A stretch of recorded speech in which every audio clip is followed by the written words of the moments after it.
இந்த தீபிகா இன்ஸ்பெக்டர் ரொம்பவே பரபரப்பாவும், அதே நேரத்தில ரொம்ப விறுவிறுப்பாவும், அதாவது மல்லி, விஜய் விஷயத்தில வந்து ரொம்ப கேர் பண்ணி பண்ற மாரி தான் தெரியுது. அதாவது எப்படி இதில வந்து நடந்திருக்கும் சம்பவம் அப்படிங்கிற விஷயத்த வந்து அவங்க ஆராய்ச்சி பண்ணுவாங்க. அதே நேரத்தில இந்த சுடர் உண்மையிலேயே இறந்திருக்காங்களா? இல்லையா? அப்படிங்கிற விஷயங்கள். இன்னொன்னு இதுக்கு பின்னாடி யார் இருந்திருப்பா? அதாவது சுடர் இறப்புக்கு பின்னாடி யார் இருந்திருப்பா? அப்படிங்கிற விஷயத்த ரொம்ப ஆழமா அவங்க வந்து நோண்டி எடுத்துருவாங்க அப்படிங்கிற மாரி தான் தெரியுது. ஏன்னா விஜய், மல்லிய பொறுத்தவரைக்கும் இந்த தீபிகாவ ஓரளவுக்கு நம்பிக்கை ஒளியா தான் பார்த்துக்கிட்டு இருக்காங்க. அப்போ அவங்ககிட்ட எல்லா விஷயங்களையும் பகிர்ந்துக்குவாங்க. அப்போ இந்த கேஸில் என்ன நடந்துச்சுது அப்படிங்கிற முதற்கொண்டு எல்லாத்தையும் சொல்லிடுவாங்க. அப்போ இந்த இடத்துல அந்த தீபிகா இன்ஸ்பெக்டருக்கு விஜய் மேலே ஒரு கிரேஸ் வரக்கூடிய ஒரு வாய்ப்பு இருக்குது. எப்படி அப்படின்னா, அதாவது தான் மனைவி மேலே தான் இந்த பழியை போட்டாங்க. ஆனால் அதை தாண்டி வந்து மனைவியை காப்பாற்றணுங்கிறதுக்காக அந்த குற்றத்தை நானே செஞ்சுக்கிட்டேன் அப்படிங்கிற ஒரு ஒப்புதல் வாக்குமூலத்தை விஜய் கொடுத்துருக்கிறாரு. அப்படிங்கும்போது அதை நினச்சி தான் இந்த தீபிகா வந்து பெரிய அளவில் ஒரு ஆச்சரியமும் அதிர்ச்சியும் ஆவாங்க. அதனால் இப்போ வந்து அவங்க என்ன நினைக்கிறாங்க, இதில் வந்து உண்மையாக நடந்தது என்ன, அதே நேரத்தில் இதை யார் பண்ணியிருப்பா அப்படிங்கிற எல்லா விஷயத்தையும் நான் கண்டுபிடிப்பேன் அப்படிங்கிற ஒரு சேலஞ்சாகவே எடுத்துக்கிறாங்க. இன்னொரு பக்கம் வந்து மல்லியும் மனோகருமே பேசிக்கிறாங்க.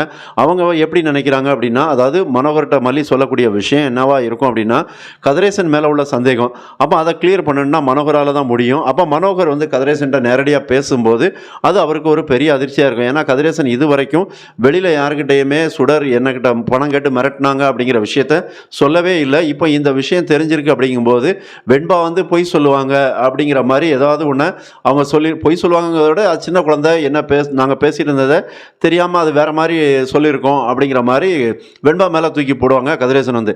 அப்போ அந்த இடத்துல தான் மல்லி ஸ்ட்ராங்காக அடித்து பேசுகிறாங்க மனோகர்கிட்ட. என்ன அப்படின்னா, வெண்பாவை பற்றி எனக்கு தெரியும், வெண்பா வந்து பொய் அப்படிங்கிறதே இருக்காது, ஒரு விஷயத்தை கவனிக்காமல் கேட்காம சொல்ல மாட்டாங்க வெண்பா. அதனால் இதில் வந்து வெண்பா சொல்கிறது 100க்கு 100 உண்மை. இதில் கதிரேசன் எதையோ ஒன்று மறைக்கிறாரு.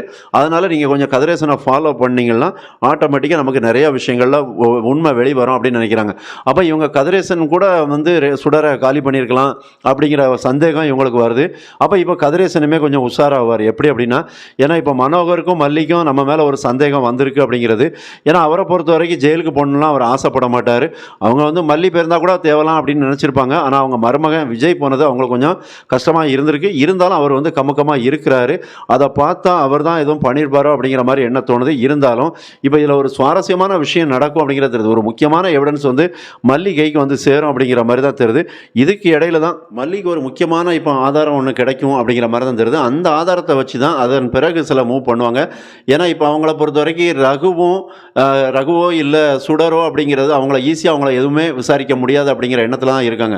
அப்போ இதுக்கு இடையில ஒரு விஷயம் நடக்கணும். என்ன அப்படின்னா, இந்த ராஜியோட விஷயம் இப்போ வந்து மல்லிக்கு தெரிய வரணும். ஏன்னா மல்லியை பொறுத்த வரைக்கும் ராஜி மேலே கொஞ்சம் காட்டமாக தான் கோபமாகவும் இருக்கிறாங்க. ஏன்னா இந்த ராஜி வந்து மல்லியை வந்து ரொம்ப டீஸ் பண்ணிக்கிட்டே இருக்கிறாங்க. அது வந்து கொஞ்சம் மல்லிக்கு வந்து ஒரு சங்கடமாக தான் இருந்துக்கிட்டு இருக்குது. அதே நேரத்தில் இப்போ மல்லி வந்து ராஜிக்கிட்ட ஒரு சவாலில் சேலஞ்சை விட ஆரம்பிச்சிட்டாங்க.